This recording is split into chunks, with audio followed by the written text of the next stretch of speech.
Imagine a world forged by iron and discipline, where loyalty to an eagle standard surpassed all else.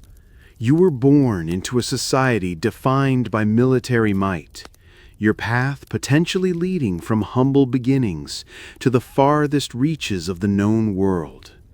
This is the story of a Roman soldier, a life carved by rigorous training, brutal campaigns, and unwavering duty to the empire.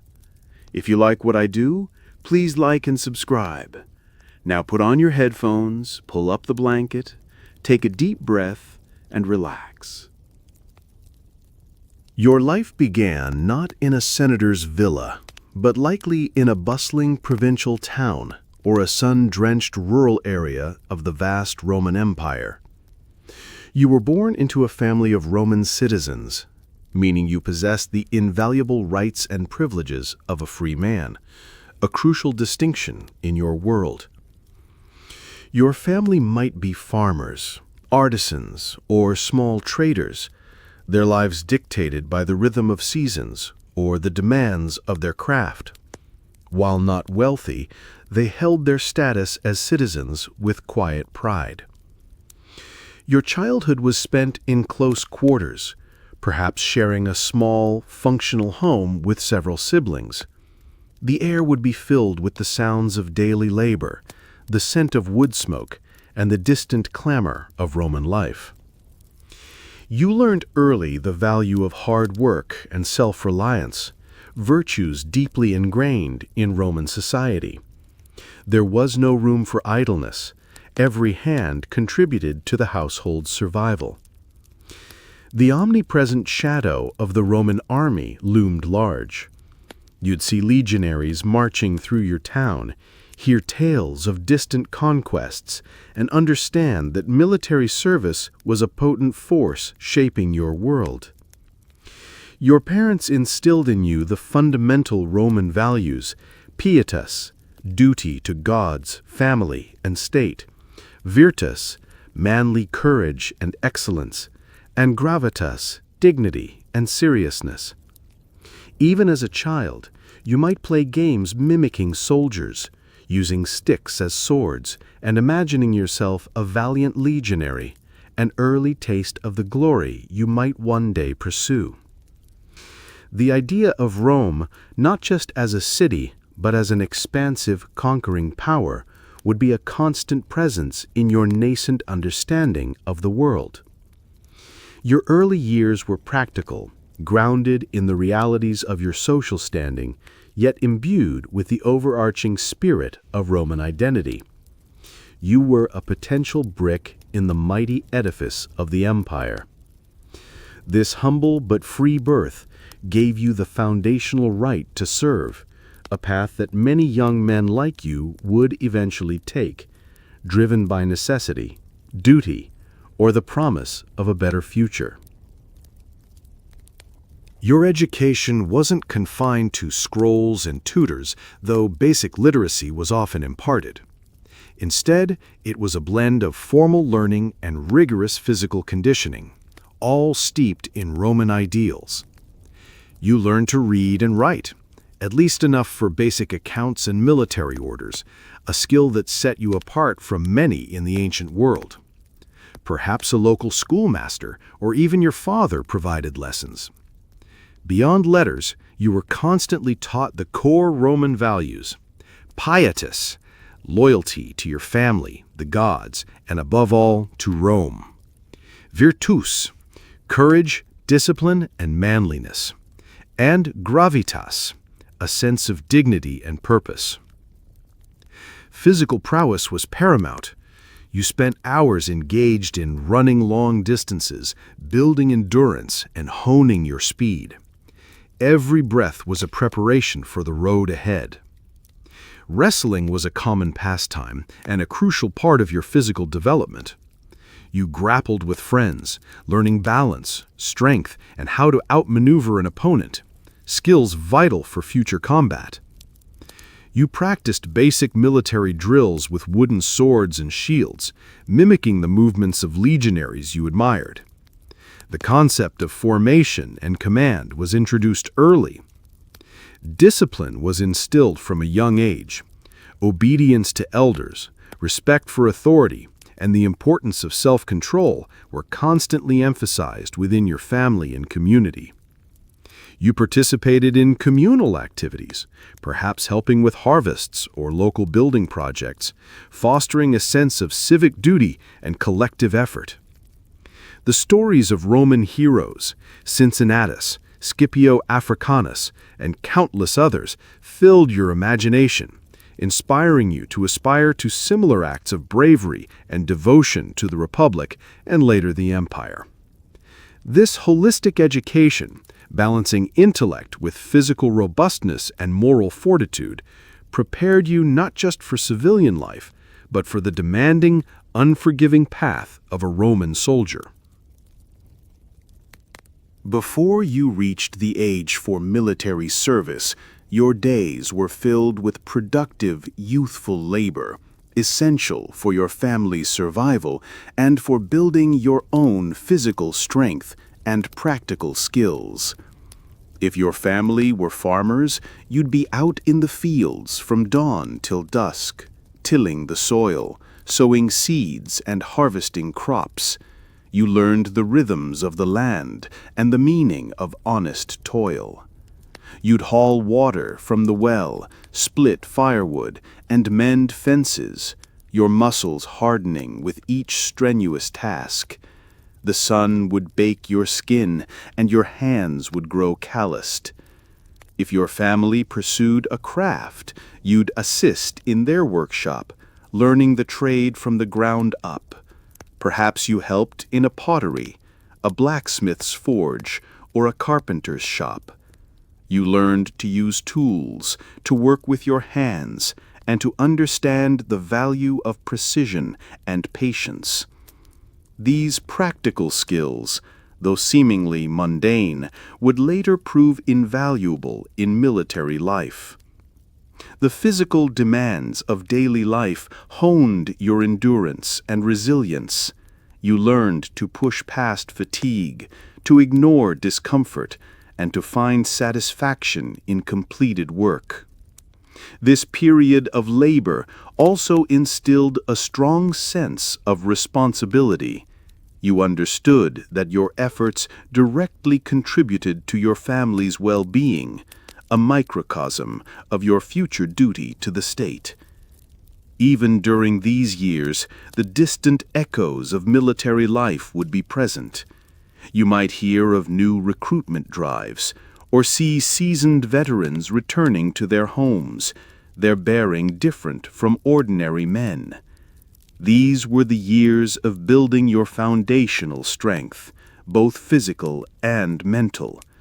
You were learning to be a man, preparing your body and mind for whatever challenges life, or Rome, might throw your way.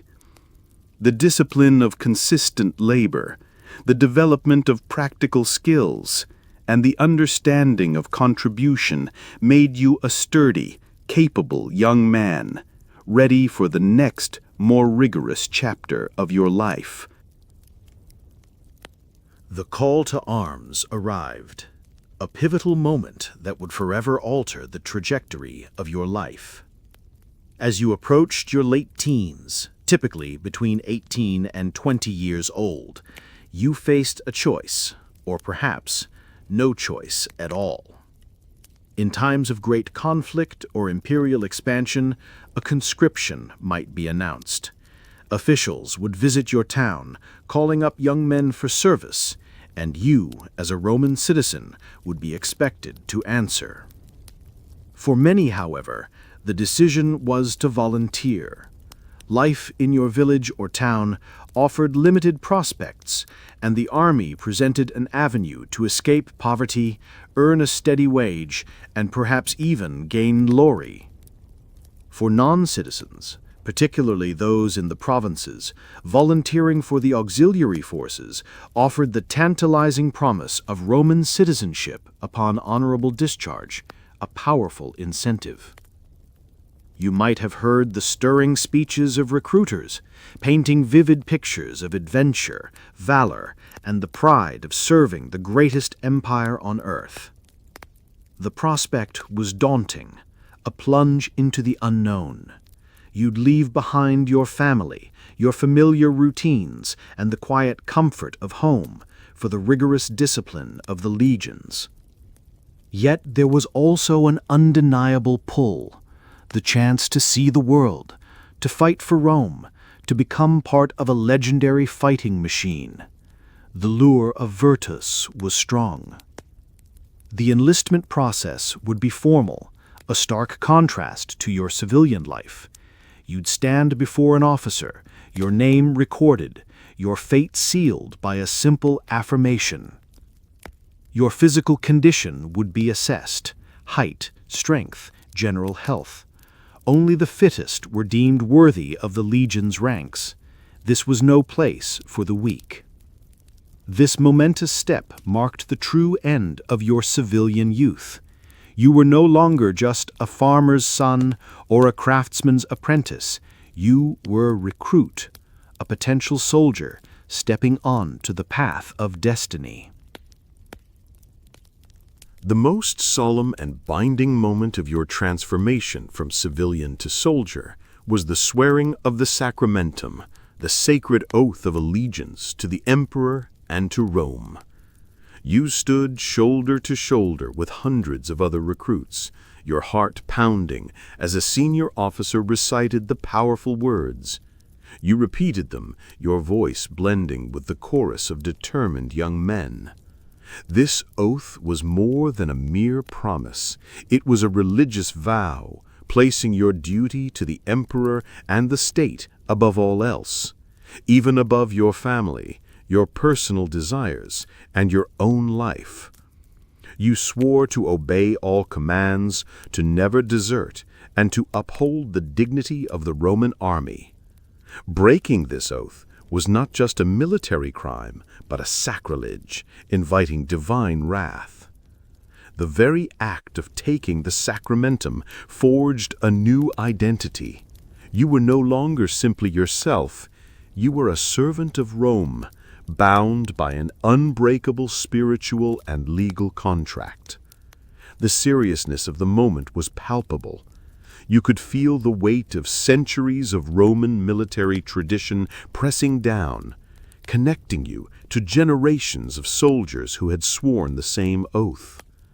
This oath defined your existence for the next 20 to 25 years. Every march, every drill, every battle would be undertaken under the shadow and mandate of this solemn vow. It was the emperor's will you would execute, his glory you would serve. Your individual life now belonged, in a profound sense, to the vast machinery of the Roman Empire. The sacramentum was the psychological bedrock of the Roman legionary, ensuring unwavering loyalty and discipline in the face of unimaginable hardship and fear. From this moment forward, your personal identity was inexorably linked to your military one. You were a soldier of Rome, bound by the sacred oath, ready for the rigorous path ahead. Your first taste of true military life was a brutal and relentless basic training designed to strip away your civilian softness and forge you into a hardened, disciplined legionary. Days began before dawn with arduous physical conditioning. You learned to march 20 miles a day with a heavy pack, a sarsana weighing up to 50 to 60 pounds, carrying your tools, rations, and equipment. Every step was disciplined, every movement precise. You learned to march in formation, to maintain rhythm, and to endure punishing distances under the relentless sun or through driving rain. Weapon drills were constant.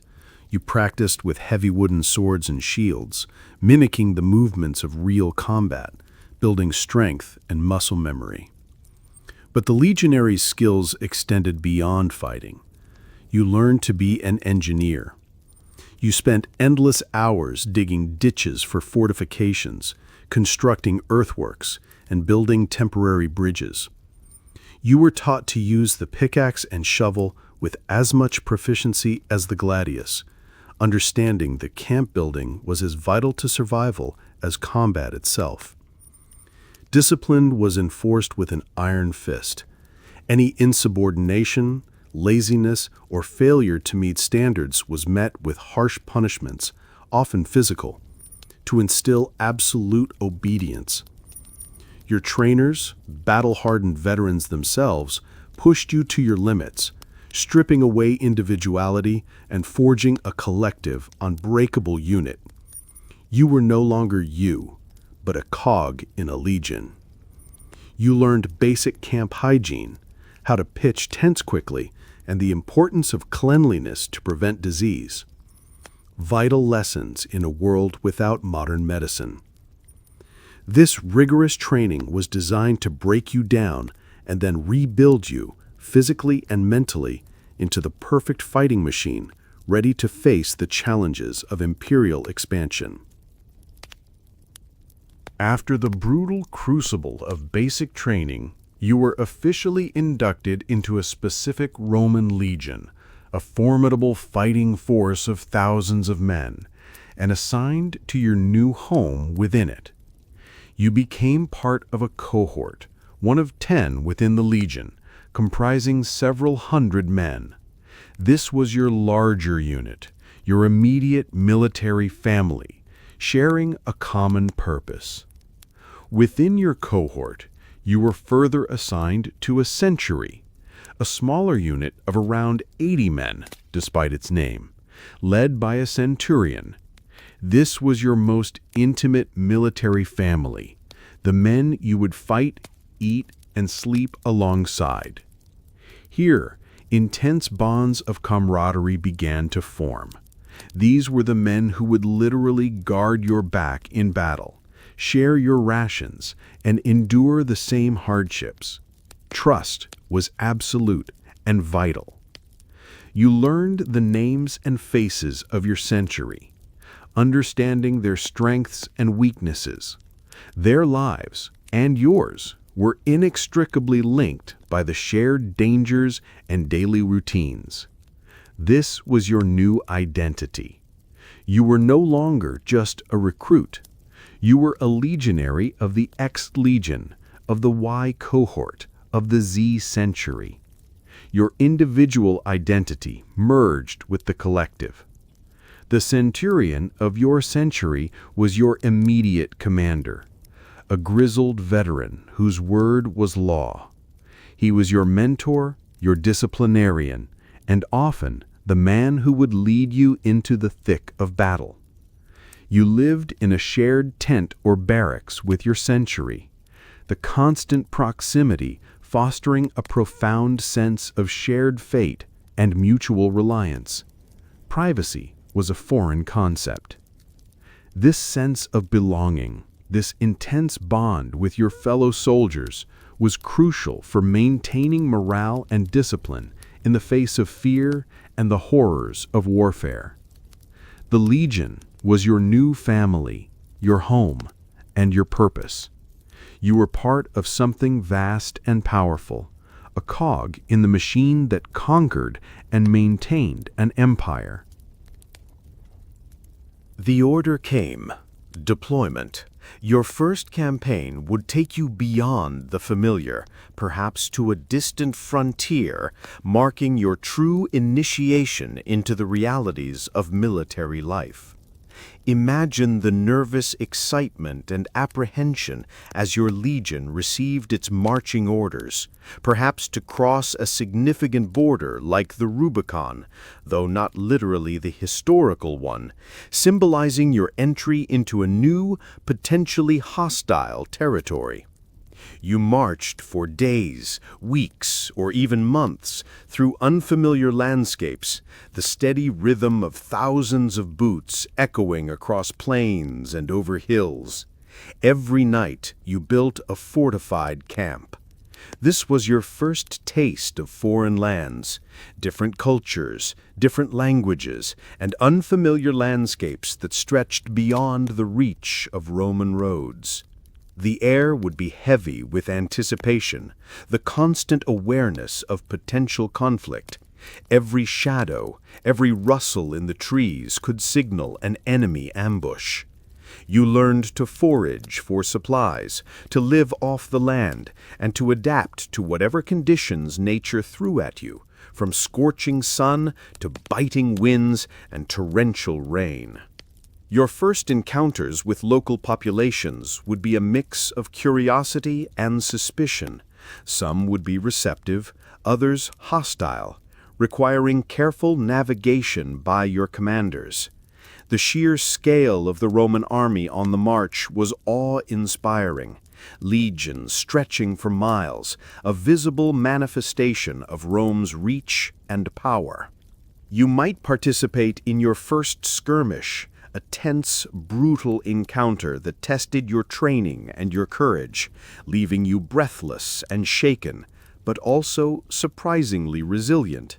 This initial campaign was your crucible. It hardened you, taught you adaptability, and showed you the vastness of the empire you served, preparing you for the far greater challenges that lay ahead.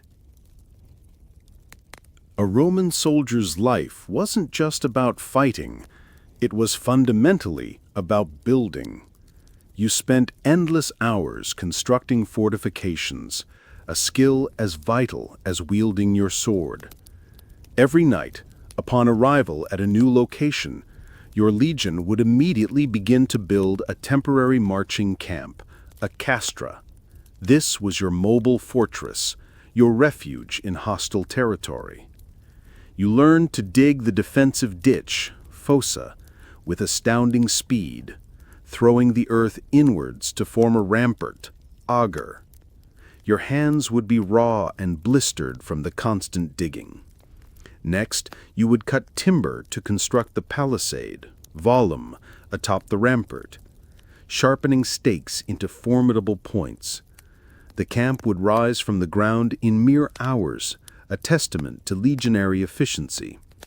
Within the camp, you helped lay out the precise streets, pitch the hundreds of tents in their designated places, and establish the crucial water and sanitation points. These skills were constantly practiced, becoming second nature. You could erect a secure camp in any terrain, under any conditions, a remarkable feat of military engineering. Beyond temporary camps, you would participate in the construction of more permanent fortresses, massive stone structures with towering walls, gates, and barracks, forming the backbone of Rome's frontier defenses. You learned to cut stone, lay mortar, and erect formidable structures, transforming landscapes to serve Rome's strategic needs. These fortresses were your semi-permanent homes for years. This constant building reinforced discipline, teamwork, and problem-solving skills. Every legionary was a warrior and an engineer, an indispensable part of Rome's conquering machine. The ability to rapidly construct secure positions was a hallmark of Roman military genius, a skill you mastered through relentless toil, proving that the spade was often as mighty as the sword. The ultimate test of your training came in the pitched battle, a chaotic, terrifying, yet deeply disciplined event that would forever be etched in your memory. You stood in tight formation, shield locked with shield, the roar of thousands of men filling the air. The orders of your centurion, sharp and clear, were the only sounds that truly mattered. As the enemy charged, you felt the primal urge to flee, but your years of training, the unwavering trust in your comrades, and the fear of your centurion's wrath kept you in line. You learned the vital importance of maintaining formation, the bedrock of Roman military superiority. Whether it was the classic open line or the defensive testudo formation, the tortoise, Your life depended on the cohesion of your unit. The clash was deafening, the clang of steel on shield, the screams of the wounded, the guttural shouts of men. You pushed forward, thrusting your gladius into the gaps in the enemy line, relying on your pilum to soften them up. Under extreme pressure, the discipline instilled in you since basic training took over. You moved as one, a living, breathing wall of iron and courage, absorbing blows and delivering precise, deadly thrusts. Fear was a constant companion, but it was overshadowed by the fear of shaming your century, of letting down the men beside you, of breaking the sacred oath. The battlefield was a horrifying spectacle of blood and chaos, but your focus narrowed to the man in front of you, the shield beside you, and the command of your centurion. Surviving your first major battle was a profound rite of passage. You emerged a hardened veteran, forever changed, with a deep understanding of the true meaning of Roman military discipline. This test of fire proved your courage, solidified your bond with your century, and confirmed your place as a true legionary, capable of enduring the most brutal realities of warfare. After the campaigns of summer and autumn, the legions would settle into winter quarters, often for months at a time. While a respite from active combat, these periods brought their own challenges, boredom, and the unrelenting demand for discipline. Stationed in a permanent fortress or a well-established camp, your days would still be highly structured. The physical demands of marching and fighting were replaced by the monotony of garrison life. Maintaining discipline was paramount. Idleness could breed dissent or sloppiness, so constant drills, inspections, and maintenance duties filled your days. You perfected your weapon skills, polished your armor, and cleaned your barracks. You learned to mend your own clothing, repair your equipment, and care for your weapons with meticulous attention to detail.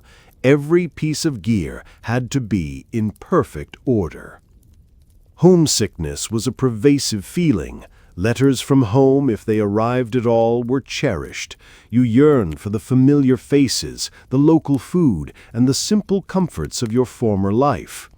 Gambling, drinking, and occasional brawls might break out, attempts to alleviate the tedium, but severe punishments kept such activities in check.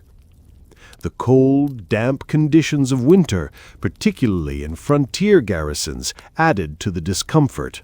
You huddled with your comrades, sharing meager warmth and tales of past campaigns. Sometimes local populations would visit the camp, bringing goods to trade or seeking medical aid from the legion's doctors, offering a small glimpse of civilian life. You'd spend hours discussing battles, sharing rumors of future deployments, and commiserating about the relentless grind of military service. These conversations forged deeper bonds. Winter quarters tested your patience and mental fortitude as much as summer campaigns tested your physical endurance. It was a testament to Roman discipline that legions remained cohesive and ready for action after months of inactivity. As a Roman soldier, you received a stipendium, your periodic pay, a promised reward for your service. However, the reality of what ended up in your hand was often a harsh lesson in financial deduction. Your pay was usually delivered in 3 installments throughout the year. The anticipation for these payments would be high, a chance to finally have some personal coin. But before you saw a single denarius, your pay would face significant deductions. First and foremost was the cost of your food, the basic rations that sustained you daily. Then came the charges for your clothing and equipment. While basic gear was provided, replacements, repairs, or any personal additions came out of your own pocket. You might also have deductions for communal services or for a contribution to the Legion's burial fund, ensuring a proper send-off should you fall in battle. The reality was that very little spare cash was left after all these deductions. Most soldiers lived a Spartan existence with few personal luxuries. Whatever small amount remained might be sent home to support your family, or saved diligently in the hope of building a modest fortune upon your discharge. You learnt the value of every single coin, haggling fiercely with camp followers or local merchants for any small comfort or treat that your meager funds could afford. This system ensured that while you were provided for, you remained largely dependent on the army. It also meant that many soldiers were perpetually in debt to the Legion's coffers. The stipendium was a practical necessity, but also a symbol of your contract with Rome. In exchange for your labor, loyalty, and life, you received sustenance and the promise of a future reward. Discipline in the Roman army was absolute, and its enforcement could be terrifyingly brutal. You witnessed a chilling example of this one Veterans Day, a lesson etched in your memory. An older, grizzled veteran, perhaps one who had seen too many campaigns or grown too accustomed to the slackening discipline of peace, committed an act of insubordination, perhaps openly defying an order or inciting unrest. The punishment was swift and stark. Not a simple flogging, but the ancient and feared practice of fustuarium. This was a collective punishment, designed to terrify and reinforce the absolute necessity of obedience. You watched in horror as the veteran was led before the assembled legion. He was forced to run the gauntlet, his own fellow soldiers ordered to beat him with clubs and stones. The scene was a visceral, horrifying spectacle. The cries of the condemned man, the grunts of the soldiers, the sickening thuds, all contributed to a chilling lesson in legionary justice. This was not just about punishing one man. It was a brutal demonstration for all. It sent an unmistakable message. No one, not even a veteran, was above the law of the legion. The implicit understanding was that if a soldier hesitated or failed to strike, he himself could face similar retribution. It forced complicity, binding the legion in shared terror. This Veterans Day was a stark reminder that life in the legion was cheap and discipline was paramount.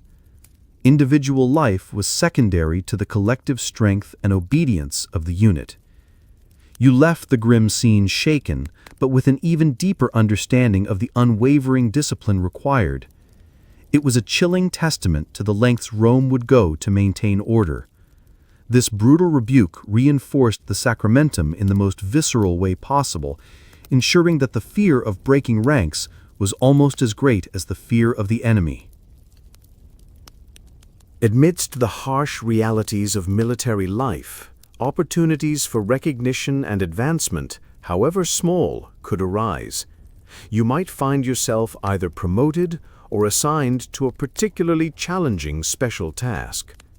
Perhaps your unwavering courage in battle, your exceptional skill in building fortifications, or your shrewdness in managing supplies caught the eye of a centurion or even a higher officer. You might be chosen for a small promotion, perhaps becoming a tesserarius, a guard commander, or an optio, a centurion's second in command, bringing a slight increase in pay and authority. Alternatively, you might be assigned to a perilous but potentially distinguishing special task, perhaps a dangerous scouting mission deep into enemy territory, or a vital supply run through a hostile region. Imagine being part of a unit that, despite facing overwhelming odds, is holding its ground and completes its mission, thereby avoiding the terrifying prospect of decimation. Decimation was a brutal collective punishment, reserved for units that showed egregious cowardice or mutiny. 1 in 10 soldiers, chosen by lot, would be beaten to death by their comrades. The very thought of decimation was enough to spur even the most fearful into action. To have been part of a unit that faced such a threat and emerged disciplined and intact was a profound mark of honor. Surviving such a hotspot or distinguishing yourself in a critical moment would solidify your reputation within the Legion. You would be seen as a reliable, brave, and loyal soldier. These moments of distinction, however small, provided a glimmer of hope and purpose beyond the daily grind, offering a chance for a better future or at least continued survival. Whether through official promotion or the quiet recognition of your bravery, these experiences marked you as more than just another legionary, hinting at a potential path to a more secure future. Your service took you to the far-flung edges of the Empire, to a distant, often desolate, fortified frontier. Imagine being stationed, for years, on a remote outpost like Hadrian's Wall in Britannia. Here, your enemy was not just organized armies, but the relentless elements, biting winds, driving rain, and perpetual dampness that chilled you to the bone. You spent your days patrolling the formidable stone wall, looking out over the wild, untamed lands of the barbarians to the north, Picts and other tribes who constantly tested Rome's resolve. Life was monotonous, punctuated by sudden, brutal raids from barbarians, swift, violent skirmishes where you defended the wall, pushing back against their fierce, unpredictable attacks. You lived in stone barracks, often damp and cold, a stark contrast to the grandeur of Rome itself. The closest civilization might be a small vicus, civilian settlement, outside the fort gates. Communication with Rome was slow and infrequent. News of emperors rising and falling often reached you months after the fact, making your immediate world feel profoundly isolated. You became intimately familiar with the unique flora and fauna of this distant land, its bleak beauty, and the constant, nagging sense of being on the very edge of the known world. The frontier forged a distinct type of soldier, hardened, self-reliant, and accustomed to constant vigilance. You learned to live in a state of perpetual readiness. Despite the harshness, a strange sense of belonging could develop. The fort, your century, and the wall itself became your world, your purpose. This long, cold vigil on a fortified frontier was a testament to the sheer logistical power of Rome and the enduring spirit of its legionaries, who held the line against the encroaching wilderness. After a lifetime of arduous service, typically 20 to 25 years in the legions, the moment of your honorable discharge finally arrived, a profound transition from soldier to civilian. Upon leaving the army, you received your promised reward, often a land grant in a newly conquered or pacified province. This was Rome's way of settling veterans and extending its influence. Imagine being given a plot of fertile land in Gaul, Britannia, or North Africa, a place to build a new life, to farm, and to raise a family, a stark contrast to the crowded barracks. Alternatively, particularly in later periods, you might receive a substantial cash payment, a significant sum of money, a small fortune, that could allow you to purchase land, start a business, or simply live out your remaining days in relative comfort. This discharge bonus was your compensation for decades of sacrifice, a hard-earned reward that allowed you to finally achieve a semblance of security and independence. The official ceremony of your discharge would be a momentous occasion, a recognition of your unwavering loyalty and dedication to Rome, celebrated by your remaining comrades. You would receive a diploma, a bronze tablet recording your discharge and, crucially, confirming your Roman citizenship if you were an auxiliary, and the legitimacy of any marriage and children you had during service. This was the goal, the endpoint of your military career, the moment you had longed for through countless marches, battles, and long winter nights. The prospect of building a home, tilling your own soil, or starting a small enterprise free from the constant discipline of the Legion was a powerful motivation. This valuable reward solidified your position as a respected veteran, acknowledging your immense contribution to the stability and expansion of the Roman Empire.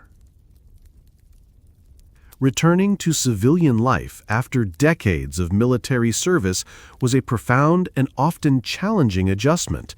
The transition from rigid discipline to relative freedom was not always seamless. You might have been granted land in a distant province where you served, and now face the task of trying to farm your new land, a skill you might have practiced in your youth, but now with a different kind of autonomy. The vast organized network of the army was gone.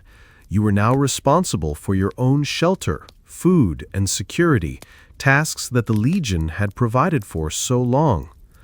Alternatively, with your cash payment, you might try to start a small business, perhaps a tavern near a military camp, a forge, or a shop selling provisions, leveraging your military connections. Adjusting to a world without constant military discipline was difficult. The enforced routines were gone, replaced by the irregular rhythms of civilian life. You might find yourself waking before dawn out of habit, even with no drill to attend. The quiet of your own home or the clamor of a civilian market was a stark contrast to the constant companionship and noise of the barracks and marching camps. You might feel a sense of disconnection from those who had never served, their lives seeming soft or trivial compared to the hardships you had endured. The bonds forged in the Legion were unbreakable, and you'd likely seek out other veterans in your new community, sharing stories and finding solace in their shared experiences. While enjoying your newfound freedom, a part of you might always yearn for the simple clarity of military life, where duties were clear and comradeship was absolute. This return to peace was a testament to your adaptability. You had served Rome in war, and now you would serve her in peace, becoming a productive member of the society you had defended. For many Roman soldiers, family life often began later in life, particularly if they had adhered strictly to the traditional ban on marriage during active service, though this rule often bent, especially in later periods. Upon discharge, with land or money in hand, you would likely seek a partner. You might marry a local woman in the province where you were stationed, a civilian from the communities that had grown around the forts. She might be a Roman citizen or perhaps a local provincial, with whom you'd build a new life together.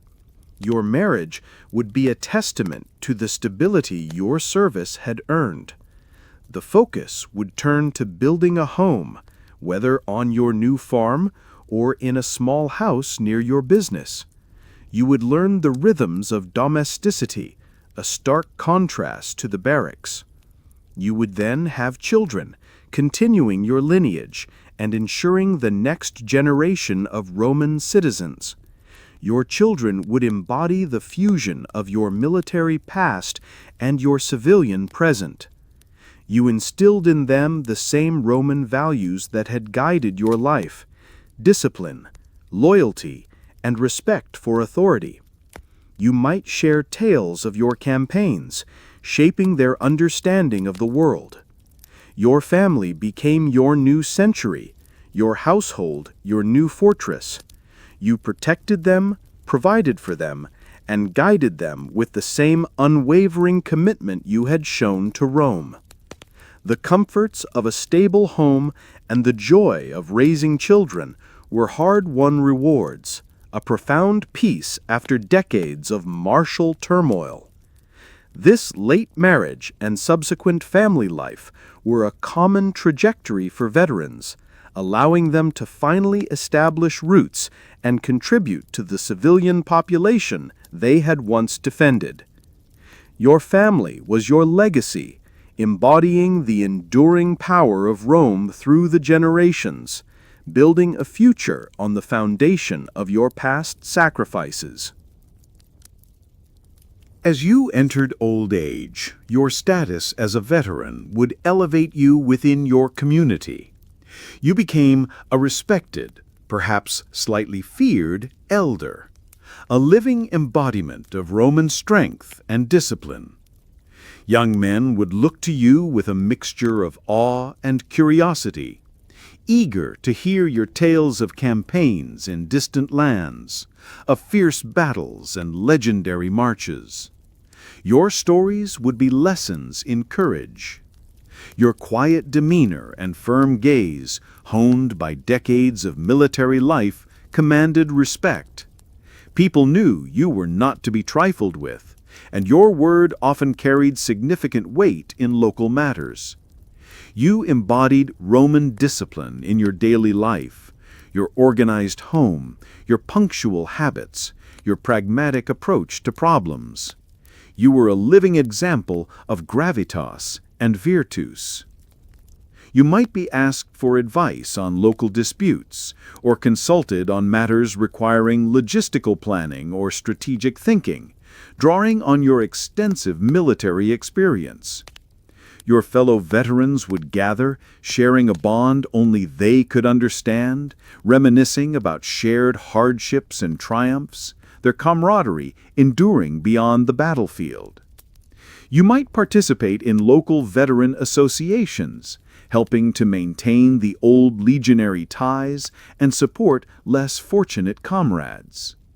Your presence in the community was a quiet testament to the enduring power of Rome, a reminder of the peace and order brought by its legions, of which you were once a vital part. You had earned your quiet authority, not through birthright, but through decades of selfless service and enduring unimaginable trials. Your wisdom was hard-won. As a community elder, you are not just a relic of the past, but a living connection to the might of the empire, a figure respected for his past service and his continued embodiment of Roman ideals.